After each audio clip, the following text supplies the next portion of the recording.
The Curious Garden by Peter Brown. There once was a city without gardens or trees or greenery of any kind. Most people spent their time indoors. As you can imagine, it was a very dreary place. However, there was one boy who loved being outside. Even on drizzly days while everyone else stayed inside, you could always find Liam happily splashing through his neighborhood. It was on one such morning that Liam made several surprising discoveries. He was wandering around the old railway, as he did from time to time, when he stumbled upon a dark stairwell leading up to the tracks. The railway had stopped working ages ago, and since Liam had always wanted to explore the tracks, there was only one thing for the curious boy to do. Liam ran up the stairs, pushed open the door, and stepped out onto the railway. The first thing he saw was a lonely patch of color. Wildflowers and plants were the last thing he had expected to find up there.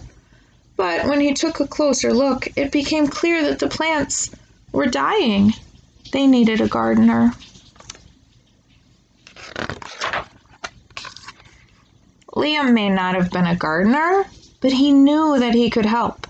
So he returned to the railway the very next day and got to work. The flowers nearly drowned as he had a few pruning problems. But the plants patiently waited while Liam found better ways of gardening. As the weeks rolled by, Liam began to feel like a real gardener, and the plants began to feel like a real garden. Most gardens stay in one place, but this was no ordinary garden. With miles of open railway ahead of it, the garden was growing restless. It wanted to explore. The tough little weeds and mosses were the first to move. They popped up farther and farther down the tracks and were closely followed by the more delicate plants. Over the next few months, Liam and the Curious Garden explored every corner of the railway.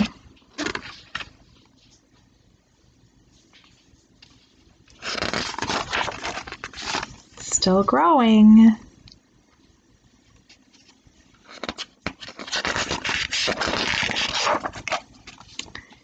After spending his spring and summer and autumn with the garden, Liam's time on the railway was finally interrupted by winter.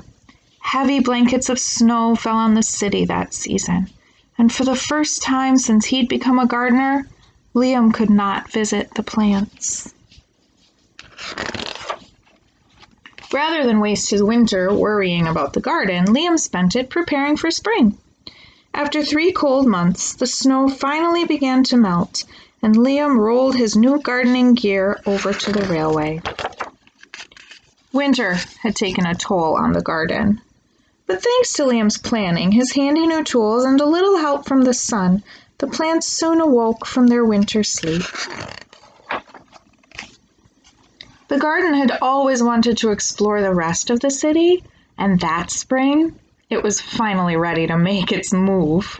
Once again, the tough little weeds and mosses set out first.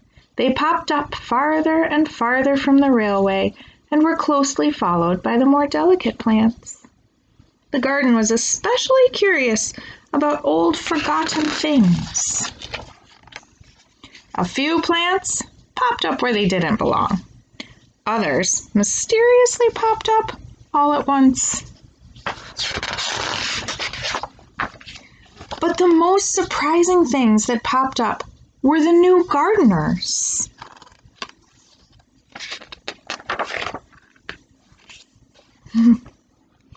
How beautiful all the new gardens.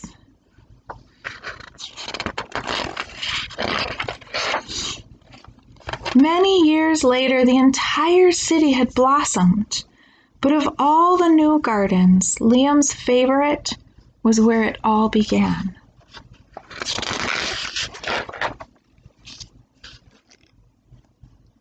The end.